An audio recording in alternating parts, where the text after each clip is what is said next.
Hello everyone, a very good afternoon to you all. A very happy Sunday. Indeed a fun day, right?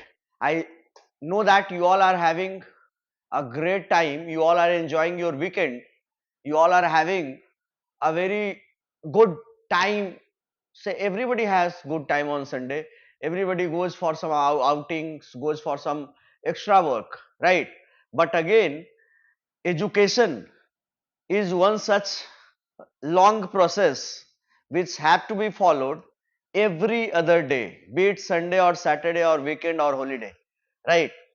So keeping that thing in the mind, let us again discuss few of the concepts today as well, right?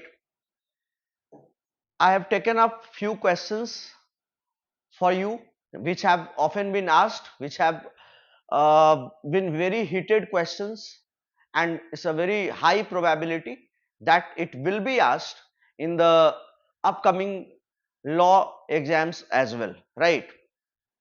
The first question for today is that a contract of life insurance is, life insurance का contract किस तरह का contract है? Wagering contract है, contingent contract है, contract of indemnity है, या फिर कॉन्ट्रैक्ट ऑफ गारंटी है?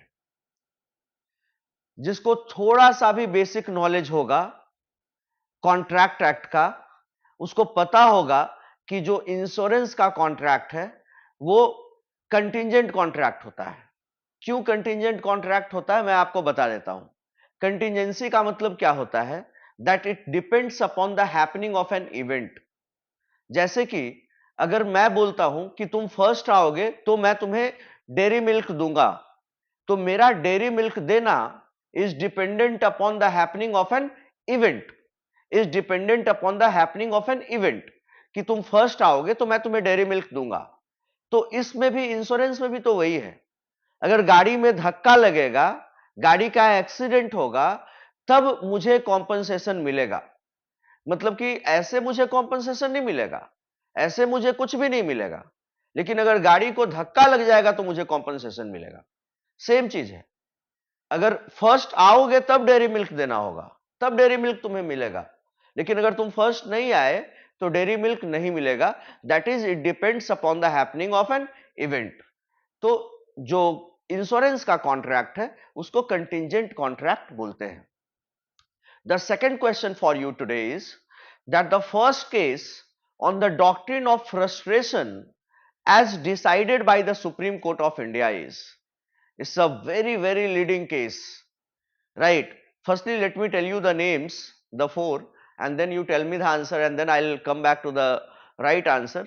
The first option is Basanti Bastralay versus River Steam Navigation Company Limited. The second one is Raja Dhruv Dev Chand versus Raja Harmohinder Singh. The तीसरा option is Susila Devi versus Hari Singh, and the fourth option is Satyव्रत Ghosh versus Magni Ram, right? Satyव्रत Ghosh versus Magni Ram is the right option. I still remember that when I was studying at Chanakya National Law University, Dwivedi sir, Dr. Krishna Kant Dwivedi sir, a great teacher, a great professor, always used to give us synopsis and the leading case laws. And Satyव्रत Ghosh versus Magni Ram, I still remember that he had written this case on the board, right? इसका option D है, Satyavrat Ghosh versus मगनी राम। तो आप जैसे अभी मैंने आपको बताया ना कि द्विवेदी सर ने पढ़ाया था, बहुत अच्छा कॉन्ट्रैक्ट पढ़ाया, तो ये चीज मेरे दिमाग में बैठा हुआ है।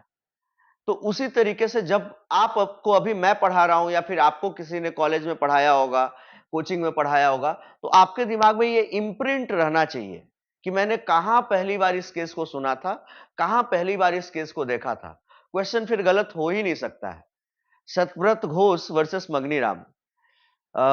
When I am taking the name of the great Dwivedi sir, he is a pioneer for me.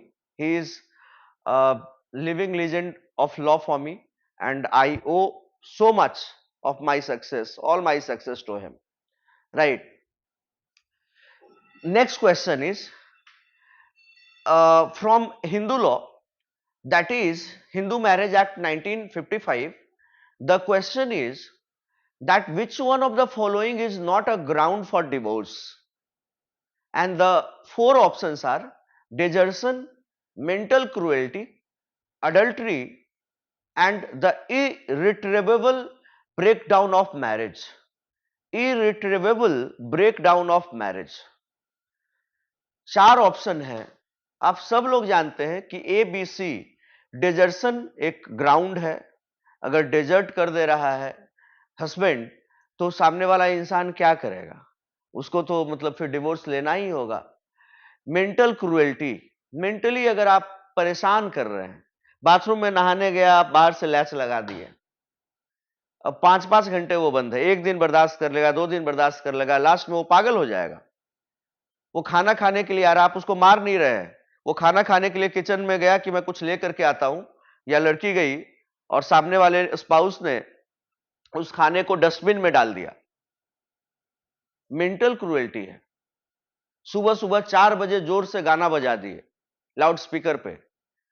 जो लड़का है वो काम करके कंपनी से आया है रात के 10-11 बजे, खा करके खाते पीते उसको 1 बज गए और 4 बजे आप लाउड स्पीकर पे फुल वॉल्यूम में गाने बजा दिए। मेंटल क्रूएल्टी है।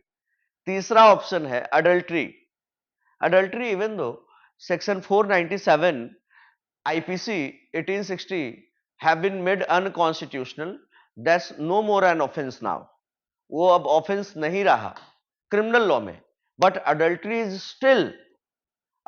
Is still a very valid ground for the dissolution of marriage for divorce. Adultery आप सब लोग जानते हैं कि जहां पर एक लड़का जिसको ये बिलीफ है, जो ये जानता है कि सामने वाली लड़की शादीशुदा है, the girl is lawfully वेडेड, legally वेडेड, और तब भी जाकर के वो उससे संबंध बनाता है। लड़का शादीशुदा है या शादीशुदा नहीं है ये इमैटेरियल है, लेकिन लड़के को ये पता है कि लड़की शादीशुदा है। लड़की शादीशुदा होना जरूरी है अडल्ट्री में, लड़की शादीशुदा है। If the boy knows or has reasons to believe that she is lawfully wedded to somebody and then he enters into sexual intercourse, और तब अगर वो सेक्सुअल इंटरकोर्स में एंटर करता है उस औरत के साथ, देन ये अडल्ट्री होगा। तो एक शादीशुदा मर्द, इस क्वेश्चन में कह रहे हैं कि एक शादीशुदा मर्द अगर अडल्ट्री करता है, अगर अडल्ट्री के लिए जाता है और उसकी वाइफ को यह पता चलता है, तो उसके पास ये डिवोर्स का ग्राउंड है। चौथा है इरिट्रीवेबल ब्रेकडाउन ऑफ मैरिज। ये किसी भी तरह के डिवोर्स का ग्राउंड नहीं है, ये फिर आपका compatibility issue, right. Irretrievable breakdown of marriage, ये तीनों जो डेजर्सन है, मेंटल क्रूएल्टी है, अडल्ट्री है, ये ग्राउंड ऑफ डिवोर्स है, लेकिन चौथा ग्राउंड ऑफ डिवोर्स नहीं है, right. The next question, the last question for today is दस्ताने वर्सेस दस्ताने is the leading decision of the supreme court on the point of. बड़ा ही लीडिंग केस है family law का। अगर आप हिंदू मैरिज एक्ट 1955 पढ़िएगा तो उसमें यह केस आपको मिलेगा ही मिलेगा डिवोर्स वाले में, दस्ताने वर्सेस दस्ताने। आप मेंस का कोई भी आंसर दस्ताने वर्सेस दस्ताने का अगर इस पॉइंट पे क्रूएल्टी पे क्वेश्चन आता है, डिवोर्स पे आता है, तो बिना इसके लिखे कंप्लीट नहीं हो सकता। और प्रीलिम्स में तो इसे क्वेश्चन है ही है, मैं डिस्कस कर ही रहा हूं, राइट। तो दस्ताने वर्सेस दस्ताने is a leading decision of the Supreme Court on the point of. The first point is option is cruelty, second option is desertion, and third and fourth one are insanity and adultery. My dear friends, the right option is cruelty, A cruelty. ये चारों questions काफी मतलब आसान questions, मतलब आसान, देखो यार आसान कुछ भी होता नहीं है। अगर 2+2 आपको नहीं आ रहा है तो डिफिकल्ट है, 2+2 आ रहा है तो इजी है। कोई भी चीज अगर आपको आ रहा है तो वो आसान है, और अगर वो आपको नहीं आ रहा है तो डिफिकल्ट है। तो मैं ये मान करके चलता हूं कि अगर लॉ में कोई भी टॉपिक हो, कितना भी कॉम्प्लेक्स हो, कितना भी उसमें लीगल इश्यूज इन्वॉल्व हो, लेकिन अगर आप उसको बड़े ही लाइव एग्जाम्पल के साथ, इलस्ट्रेशन के साथ आप इजी लैंग्वेज में समझते हो, सिनॉप्सिस के साथ समझते हो, तो आपको कहीं भी कोई दिक्कत नहीं होगी। कहीं कोई दिक्कत नहीं होगी। और अगर कहीं भी कुछ दिक्कत लगे तो मैं हूं ना, आप हमें मैसेज भेजिए, कमेंट बॉक्स में मैसेज करिए, हमारे नंबर पे कॉल करिए। Will make all those complex legal issues a very simple concept, right guys? So stay tuned on India's biggest law learning platform, Chanakya Judicial Academy and Chanakya CLAT classes.